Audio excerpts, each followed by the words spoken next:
Dillytek. How often do you guys get in the studio and start writing music? Is that like a constant, ever evolving thing, or It's always changing. A lot of the time these days, we would start an idea. Either Gracie will start one, or I'll start one. And then we get in the studio and work on it further that way. Yeah, mad. Sometimes it's a bit easier to be really creative when you don't have extra input. Yep. But in saying that, I think some of our biggest tracks we've started together. Yeah. We started Alive together. We started No Regret together. Yep. Like a lot of those ones that did really well. Yeah. Ones that we sat down, blank page, and kind of just started. Yeah, so talking about kind of stuff that we've spoken about beforehand and knew what direction we wanted to take with the track. Yeah. And so we had a pretty clear idea what we both wanted to get from it. So I think guess sometimes when one of us starts a track on our own, you kind of, one person has an idea of where it wants to go, and another person doesn't always have the exact same idea and direction. Yeah. it can be pretty funny too, because like even those ideas and directions can change 3 or 4 times in a track, and you come out with something on the other end of it that's completely different to where you started to. Sometimes the track changes 3 or 4 times, and the old tracks just go bin.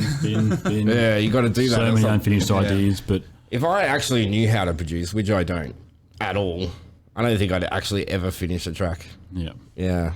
Because I think last time when you were here last, Gracie, I think you just released the album, or No, that was only...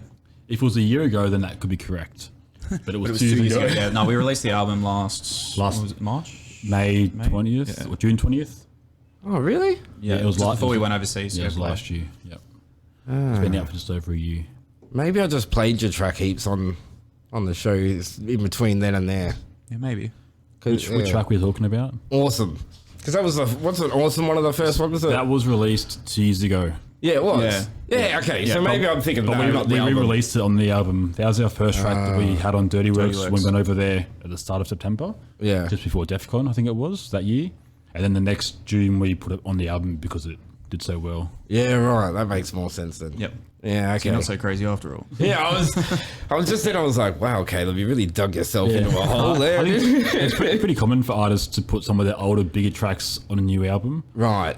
Well, that's what our label manager kind of said to us. But yeah. And how was the response to the album too? Oh, it was awesome. Yeah? Yeah, really good.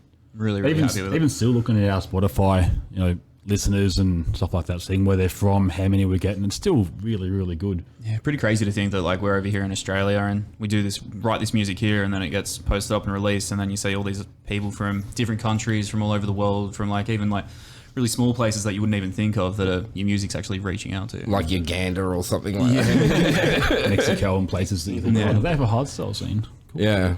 Well, Mexico got a little bit of coverage from Steve Hill the other day because they're ripping off all the massive Saturdays flyers. Have you? Oh, really? Oh, really? Like verbatim, like the font right down to everything. And Steve Hill posted up something about that. He's loving that.